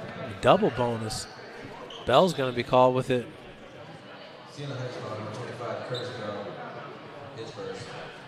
It's a 10th team foul. Now Moratinos, or Bell was called on that one, right? Yeah. His first. How about this? Moratinos, Young, and Goodman all sitting at 4 fouls, all just on the verge of one wrong move, and they're out of this game. Yeah, and Lehrman on the season, a 76% free throw shooter. 2 for 2. Indiana Tech now 16 of 18 from the stripe, 88.9. Looking hot out there tonight.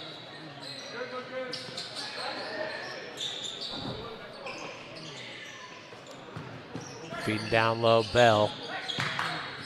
Now it's Moratinos once again challenging Lehrman.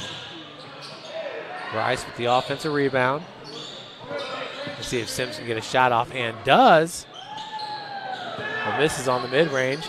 Kept alive. Rice hits the three. That was a good possession there for Siena Heights. And Rice with his 16th shot attempt of the night. His first made three. He's now up to 15 points, leading all scorers.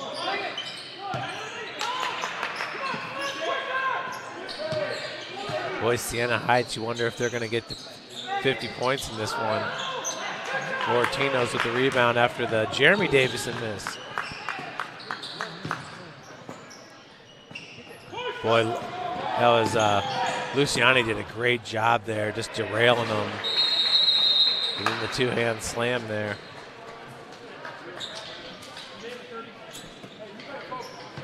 Siena Heights with the full timeout. We'll take one too. We'll be right back after this quick break. You're watching Indiana Tech basketball on Summit City Sports. Want to know the difference between dreaming and doing?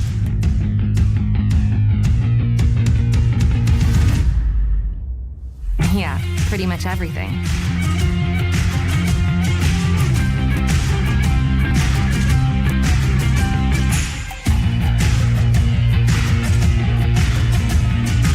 Visit Indiana Tech and see what it's like to be a warrior. Want to know what it means to be a warrior?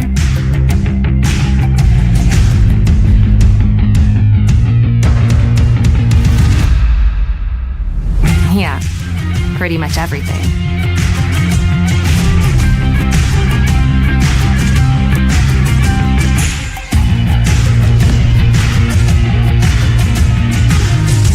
Visit Indiana Tech and walk a mile in a warrior's shoes. Welcome back, everyone. So looking at the Siena Heights schedule, Tyler, their lowest scoring output on the season is just 52 points. And that came in a 77-52 loss against Montana State Northern.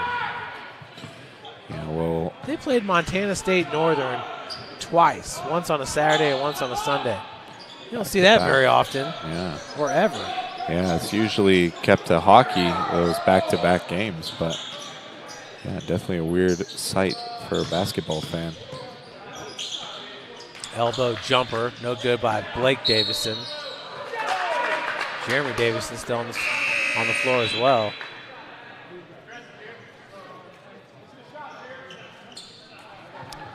Blake Davison's high school, Leo, went to the state championship game last year. They were runners-up. But Cam Bontrager is on that team. He's a big-time recruit, and he committed to Indiana Wesleyan. Okay. Really hoping he would have come to Indiana Tech. Yeah, tough, especially with the talented squad they got. Elbow jumper, no good there for Mortinos. Yeah, another guy on that basketball team, Leo. His name is DJ Allen, and he's going to Rutgers to play defensive end. He's a 6', 8" defensive end. Wow. Steve Helm finally seeing the floor again, as he has not seen much playing time here tonight. Moratinos picks up his 5th and final foul, so he will sit for the rest of this game. 7 points, 3 for 12 from the field, 3 rebounds, an assist, and a steal. You know, looking at Indiana Tech, held Aquinas to just 49 points. Wow. Concordia to just 43. So, you know, a lot of that has to do with having the Defensive Player of the Year, Corey McKinney. A lot of guys just feed off his energy. Yeah, that's for sure. Hey, Grant Smith's back in the game. There you go. We'll see if Grant Smith is given an opportunity to light up the scoreboard here. That's what we need, is a sweet Grant Smith dunk. That's for sure. Maybe he could throw it off the backboard, do an alley-oop to himself. Love to see a self-oop from Smith. We know he has the ability to do it. We've seen the hops and the ability to finish those oops throughout this season. Remember, well, the guy I was telling you about, Antonio Cannon, one time he was dribbling up the court, threw it really hard, and did alley-oop to himself just by throwing the ball off the court. Wow. In the middle of a game. The bounce oop. In the middle of a game, man. Yeah, that's something you see in the dunk competition. Yeah. Goodman, the big man, no good. And continuing to just fire from the arc. He's now 0 for 3. Hey, Bell's got 10 rebounds now. That's a game high. Grant looking off that pick by Lehrman. Now Lehrman rises up for 3. Left short. Bell with another rebound.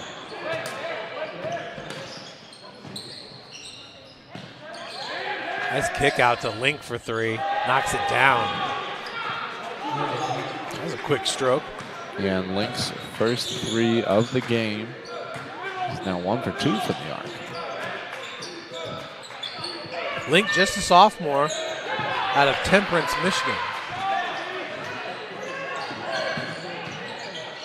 Can't believe Siena Heights hasn't had a guy foul out yet.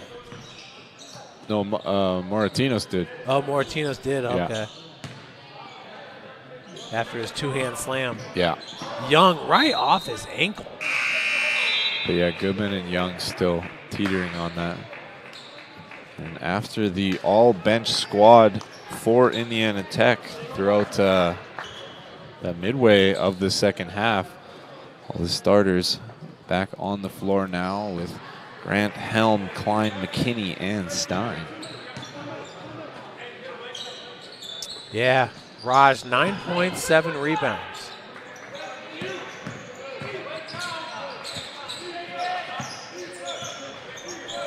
Oh, nice find over to Smith for 3. Off the heel, that was Goodman with the rebound.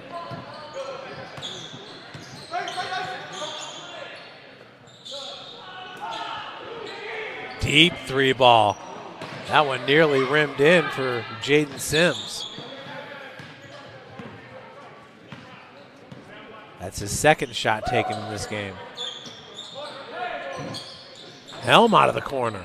Boy, that one was halfway down. But Stein with the offensive putback. That'd be 8 rebounds now for Raj. He's got 11 points. Yeah, really teetering on that double-double watch now. Oh, yeah. 5 minutes, 50 seconds to do so. Raj with 6 double-doubles on the season. I believe that's right. You know, there's no real easy way of checking them anymore now that they don't use DAC stats. DAC stats had all that information right there for you. I still cannot believe the NEI went away from that platform. Yeah, that's a strange decision, but I mean, I can understand moving to a new platform, but have it in place. And don't make it worse than the one that you had. yeah, for sure. No need for a downgrade. Grant now with 7.6 rebounds. And even though Grant Smith has been quiet in this game, he's still not having the worst performance. 3 for 7 from the field, just struggling from the arc, but 7.6 rebounds and an assist. Any other player, it's a very solid game, but we hold Grant Smith to very high standards here on Summit City Sports, so I wonder if get to see a little bit more out of him in the last 5 minutes of this game. And here's his 3 ball right there. Bam. You know, and Grant has his best games against the biggest competition. That's for sure.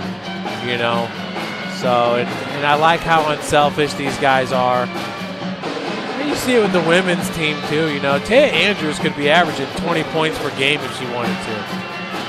Yeah, that's for sure. She's that type of player. Yeah, Emma Tuominen is really the player on the women's squad that gets the most opportunity for scoring. She does lead the team in points per game. I believe it's 16.8.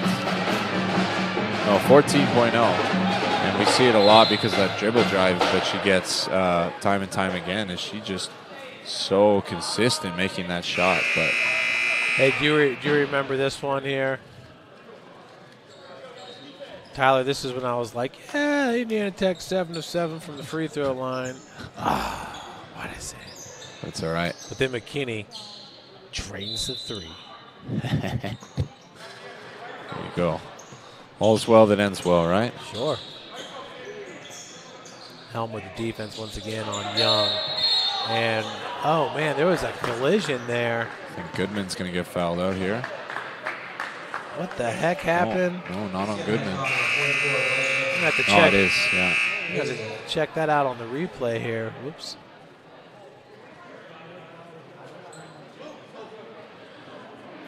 Yes. Goodman. Oh, that was just kind of a jumbled mess. And Goodman picks up his 5th and final foul of the night as he checks out 2 points on the game. Raj from 17, left short. Sims, throw up a three-pointer. Oh, nice steal by McKinney. The lob to Klein!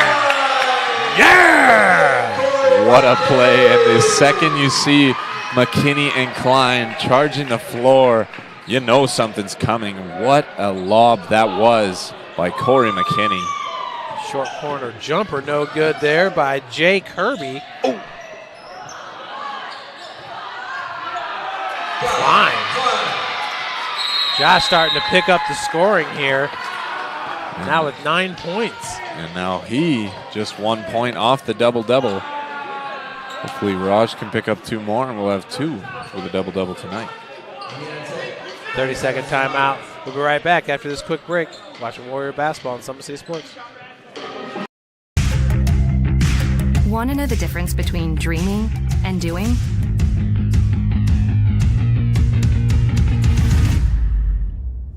Yeah, pretty much everything.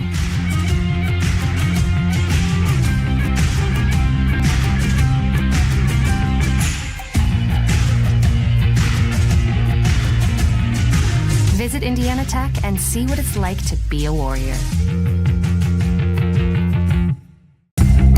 Want to know what it means to be a Warrior?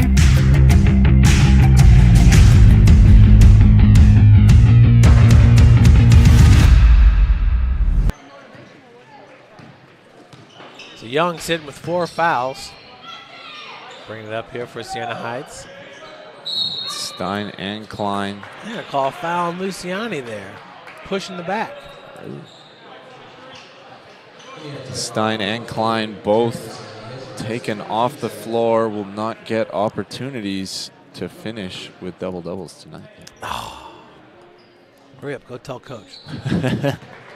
Rice going to hit the front end of the 1-and-1. Rice now with 16 points. He's had a good game. 7 of 17 from the field, 1 of 5 from beyond the arc. 7 rebounds for Kevin Rice. Jeremy Davison 3-ball, no good. That was Luciani with the offensive board. That's Lucas Leisky, number 42. Wedged against the rim in the backboard. Lucas Leisky, just a sophomore, 6'8". He's out of Spring Lake, Michigan. Obviously, a couple Michigan guys on the roster here. 1, 2, 3, 4, 5. As Coach Albert played at Cornerstone, won a national championship as an assistant coach as well.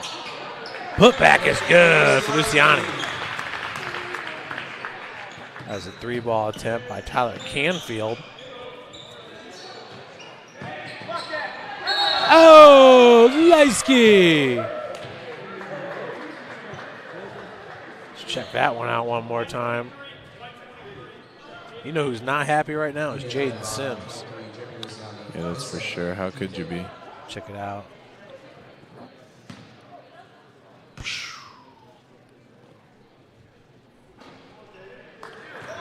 Looking at Sims, once again, he's the team's 3rd leading scorer, averaging 11.6 points per game. Shoots 78% from the free throw line. 50.6 from beyond the arc. He's one of those guys that could go 9 for 9 from 3-point in a game, you know? Yeah. obviously didn't get the opportunity to do it tonight. Never really got a chance to get into a groove. Only took 2 shots on the floor. Well, he was 1 of 6 in the win against Concordia. Leisky with the 3 ball.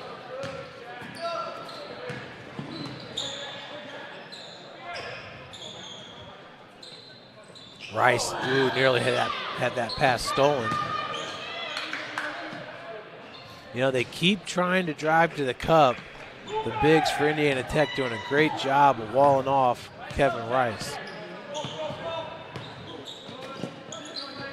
Oh, nice feed. Beautiful pass, Jeremy Davison. Jeremy Luciani.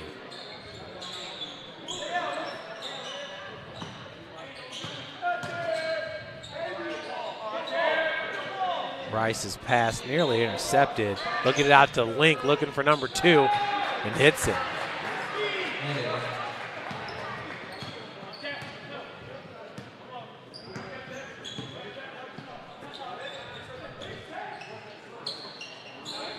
Landon Link, once again, just a sophomore at 6'5".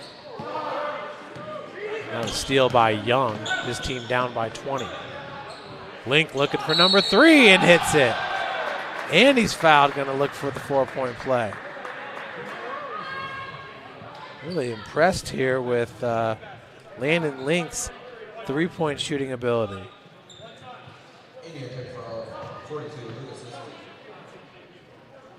Link only averages 3 points per game, but does shoot 50% from beyond the arc. Siena Heights as a team shoots 36% from 3-point land, just 31% for Indiana Tech.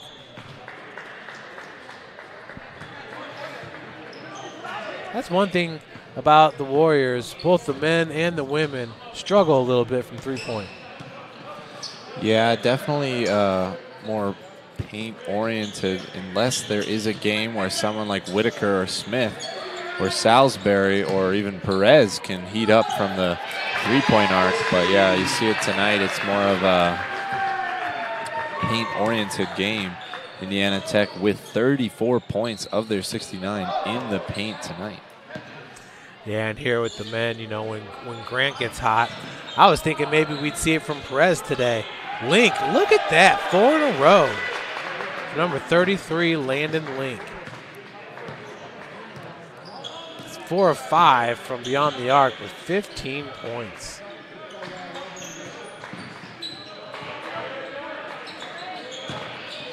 Look at Davison working his way free. That's one of those where you just kind of lull the defender to sleep with that dribble. Yeah, great drive to the basket. Easy make for him. Oh, Rice, some miscommunication there between Link and number 32, Jay Kirby.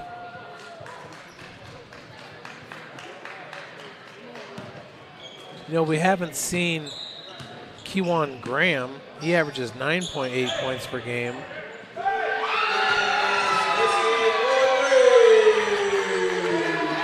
There you go, the big man finally gets his 3. 27 seconds remaining. Indiana Tech going to win this game, improve their record to 21-6 overall, 14-2 in the WAC. And Siena Heights will fall to 6-19 overall, 3-11 in the Wolverine Hoosier Athletic Conference. Let's go over some of the scoring here. The two coaches meet. They're in front of the scorers table. Once again, pretty dominant game for Indiana Tech. 7 points for Grant Smith. Rosh Stein, 11 points, 8 rebounds.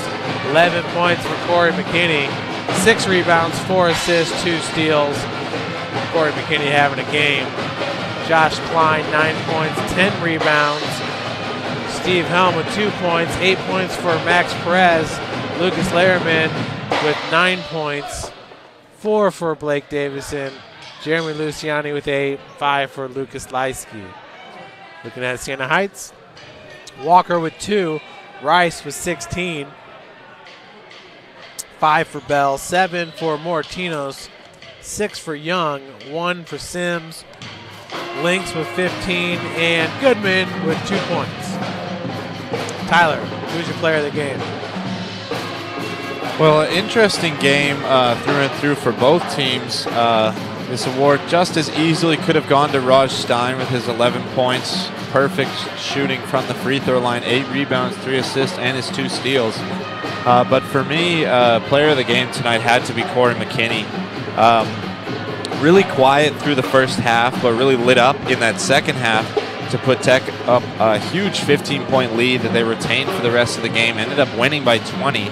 But how about this? In that first half, 2 points, 4 rebounds, 3 assists on 1 for 3 shooting, and ends the game with 11 points, 6 rebounds, 4 assists, and 2 steals on 4 for 7 shooting. So not only getting the points and the rebounds and the assists done in that second half, but also picked up the steals. And talking about steals and assists in that second half, how about that unbelievable play that started with his defensive prowess on the perimeter? He picked up the steal off of Lewis Young and then just threw up the perfect lob pass to Josh Klein, who finished it on the oop, and that had to be the play of the game. Just an unbelievable sequence for McKinney and Klein. And how about this? Lewis Young had 4 fouls tonight, just in trouble throughout the entire game. And all of this because of just what a problem Corey McKinney was for the Siena Heights Saints tonight. Just an unbelievable play. And also on top of that, after Jeff had the mishap of jinxing the perfect free throws, Corey McKinney made up for it by sinking his only 3 of the night off the offensive rebound on the play. So Corey McKinney with a fantastic performance, 11 points, 4 for 7 from the field, 1 for 2 from the three-point line, 2 for 3 from the free throw line, 6 rebounds, 4 assists, and 2 steals.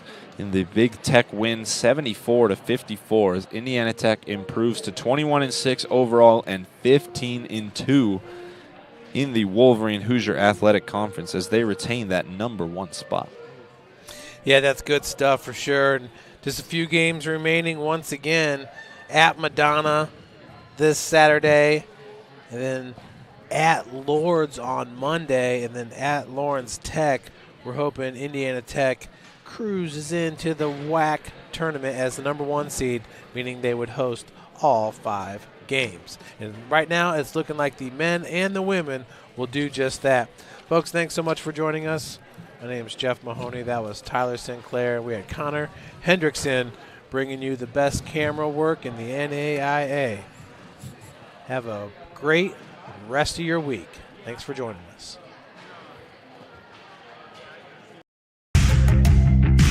Want to know the difference between dreaming and doing?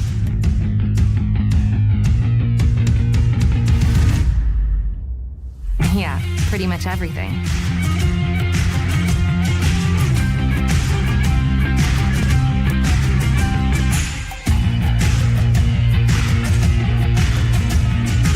Visit Indiana Tech and see what it's like to be a warrior. Want to know what it means to be a warrior?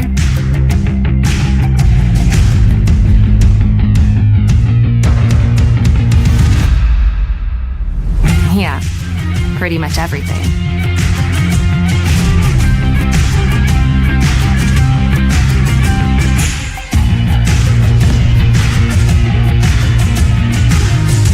Visit Indiana Tech and walk a mile in a warrior's shoes.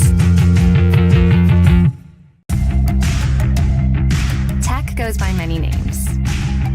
Business, fine art, forensic science. Some think it's just technical.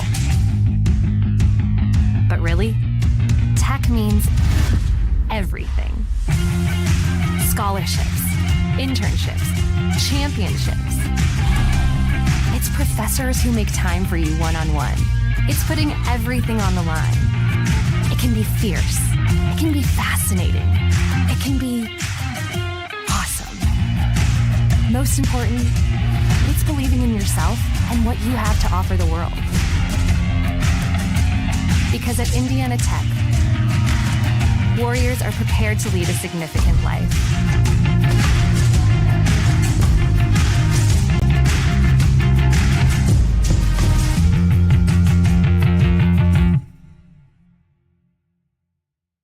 Welcome to the Summit City, home to the 260's dedicated high school athletes and fans. Each victory and celebration captured by our cameras. Treasure the highlights from the Summit Athletic Conference this season, or complete games live or on demand. After all, nobody's more proud to call Fort Wayne home than SummitCitySports.com. Well, first of all, I'd like to say that there aren't very many energy programs out there. When I researched all of the various programs recently, there are really only 2 or 3 accredited engineering programs.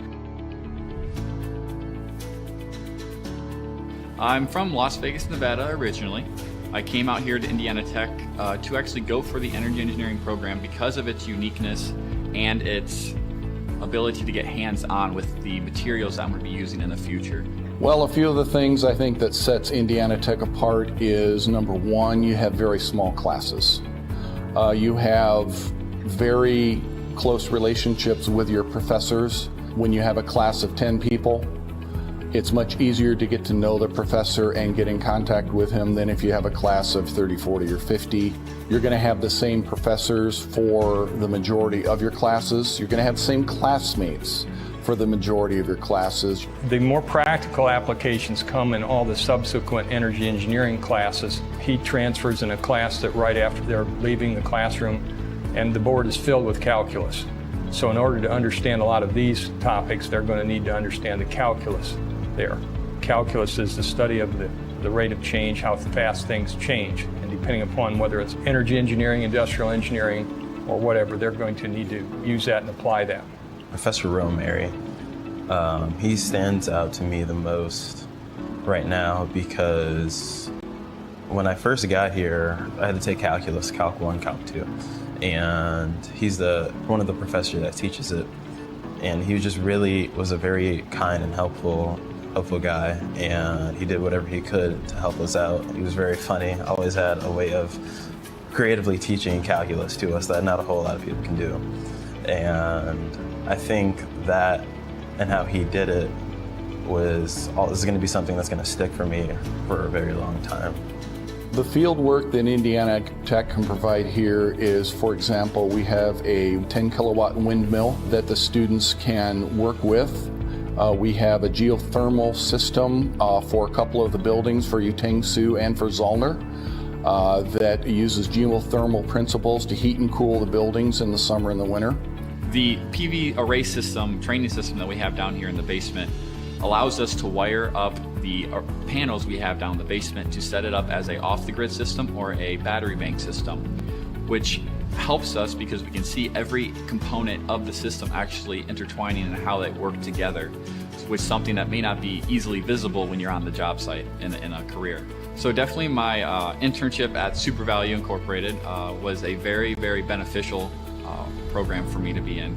It was more based on the process and logistical side of engineering of my degree, not necessarily the design aspect.